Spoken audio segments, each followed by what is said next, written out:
اب یہ جو پورا واقعہ نا یزید کے خلیفہ بننے سے لے کر حسین رضی اللہ عنہ کے شہید ہونے تک،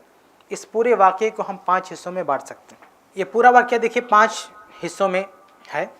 ایک مدینہ میں ہے، اور اس کے بعد مکہ پہنچے، اس کے بعد کوفہ کی طرف نکلے، اور اس کے بعد چوتھا ہے کہ دمشق کی طرف جانے لگے۔ کوفہ جا رہے تھے لیکن پھر مڑ گئے دمشق کی طرف، اس کے بعد کربلا پہنچے۔ یہ 5 ٹھیک ہے، ان 5 کو ہم دیکھ لیتے ہیں۔ سب سے پہلے مدینہ میں تھے تو کیا ہوا؟ دیکھیے مدینہ میں جب حسین رضی اللہ عنہ تھے تو مدینہ میں رہتے ہوئے حسین رضی اللہ عنہ نے کیا کیا اور ان کا کیا موقف تھا، اس بارے میں کوئی صحیح روایت موجود نہیں۔ یہ جو لوگ بیان کرتے ہیں نا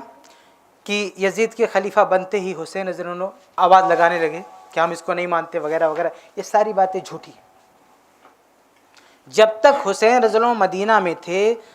تب تک اس وقت مدینہ میں رہتے ہوئے یزید کی خلافت سے متعلق انہوں نے کیا کمنٹ کیا، اس بارے میں کوئی بھی صحیح روایت موجود ہی نہیں۔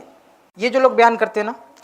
کہ یزید کے خلیفہ بنتے ہی حسین رضی اللہ عنہ آواز لگانے لگے کہ ہم اس کو نہیں مانتے وغیرہ وغیرہ، یہ ساری باتیں جھوٹی ہیں۔ یہ جو بات ملتی ہے کہ انہوں نے یزید کی مخالفت کی، یہ جھوٹی باتیں ہیں، اور اس کے مخالف باتیں بھی موجود ہیں۔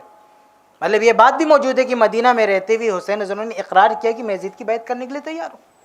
چنانچہ ایک روایت ہے، صحیح نہیں، میں آپ کے سامنے پیش کرتا ہوں کہ تاریخ طبری کی روایت ہے، جلد 5 صفحہ 339 کہ ودعاہ الی البیعۃ، حسین رضی اللہ عنہ کو بیعت کے لیے بلایا گیا۔ فقال حسین، تو حسین نے کہا انا للہ و انا الیہ راجعون، رحم اللہ معاویہ، انا للہ پڑھا اور کہا کہ اللہ معاویہ پر رحم کرے۔ اما ما سألتنی من البیعۃ فإن مثلی لا یؤتی بیعته سرا، حسین رضی اللہ عنہ نے کہا کہ آپ مجھ سے جو بیعت کا مطالبہ کر رہے ہیں، مجھ جیسا آدمی چپکے سے 1-2 کے ساتھ بیعت نہیں کرے گا، بلکہ کہا کہ ولا اراک تجتزئ بها منی سرا، اور یہ بھی نہیں لگتا کہ میں چپکے سے بیعت کر لوں تم اس کو کافی مان لو گے، دون ان نظہرها علی رؤوس الناس، بغیر اس کے کہ ہم لوگوں کے سامنے اس کا اعلان بھی کریں کہ ہم بیعت کرنے کے لیے تیار ہیں۔ قال اجل، کہا ٹھیک ہے۔ کہا فاذا خرجت الى الناس فدعوتهم الى البيت دعوتنا مع الناس فكان امرا واحدا، تو حسین رضی اللہ عنہ نے کہا کہ ایسا کیجئے کہ کل ایک مجمع اکٹھا کیجئے، سب کو بلائیے، سب سے بیعت لیجئے، مجھے بھی بلا لینا اور میں بھی سب کے ساتھ میں بیعت کر لوں گا۔ یہ بھی تاریخی روایت ہے نا، یہ تو کہتی ہے کہ حسین رضی اللہ عنہ مدینہ میں بیعت کے لیے تیار تھے، تو ایک روایت کرتی کہ بیعت کے انکار کر رہے تھے، ایک روایت کہہ رہی کہ بیعت کے لیے تیار تھے، کس کو مانیں گے آپ؟ اس کو مانیں گے اس کو مانیں گے؟ تو بہرحال اگر آپ تاریخی روایات دیکھیں تو تاریخی روایتوں میں سے کوئی بھی روایت صحیح سند سے ثابت نہیں ہے، اور روایتوں میں دونوں ٹائپ کی روایت ہے، یہ بھی روایت ہے کہ بیعت سے انکار کر رہے تھے، اور یہ بھی روایت ہے کہ بیعت کا اقرار کر رہے تھے، متضاد 2 طرح کی باتیں۔ یزید کی خلیفہ بننے سے پہلے بھی کوئی روایت نہیں ہے کہ حسین رضی اللہ تعالیٰ نے یزید کے خلیفہ بنائے جانے کی مخالفت کی ہو۔ امیر معاویہ نے اپنی حیاتی میں طے کر دیا تھا نا کہ میرے بعد یہ خلیفہ بنیں گے، تو اس ٹائم پہ 2 صحابہ نے اختلاف کیا تھا،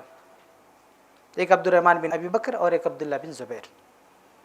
اور یہ اختلاف اس لیے نہیں کہتا کہ یزید اس لائق نہیں ہے، اختلاف اس لیے کیا تھا کہ یہ آپ کا بیٹا ہے، اگر آپ نے اپنے بیٹے کو بنا دیا تو کل کو یہ دستور نہ نکل جائے کہ ہر آدمی اپنے بیٹے کو بناتا چلے۔ انہوں نے یہ نہیں کہا امیر معاویہ رضی اللہ عنہ کو کہ آپ کی نیت خراب ہے، آپ اپنے خاندان میں حکومت دے رہے، نہیں،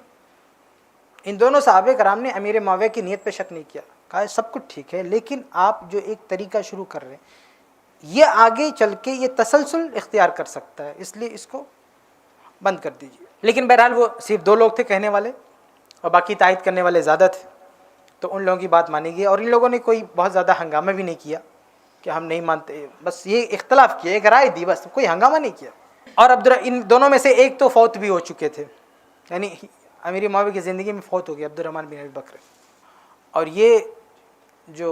عبداللہ بن زبیر تھے یہ باحیات تھے، لیکن یہ عبد الرحمن بن ابی بکر فوت ہو چکے تھے۔ اب دیکھیے جھوٹی کہانیاں لوگ کتنے بڑے بڑے علامہ بیان کر دیتے ہیں، بتائیے۔ لکھنؤ کے ایک بہت بڑے علامہ ہیں، ان کا ایک ویڈیو ہے انٹرنیٹ پہ، وہ کیا کہتے ہیں کہ یزید جب خلیفہ بنا تو اس کی درندگی بیان کرتی ہوئے یزید نے عبد الرحمن بن ابی بکر کو اور حسین رضی اللہ عنہ کو اور اسے نام لیا، کہا ان لوگوں کے نام پیغام بھیجا، کہا کہ تم بیعت کرو ورنہ تمہاری گردنیں اڑا دیں گے۔ اب یزید کرسی میں بیٹھ گیا،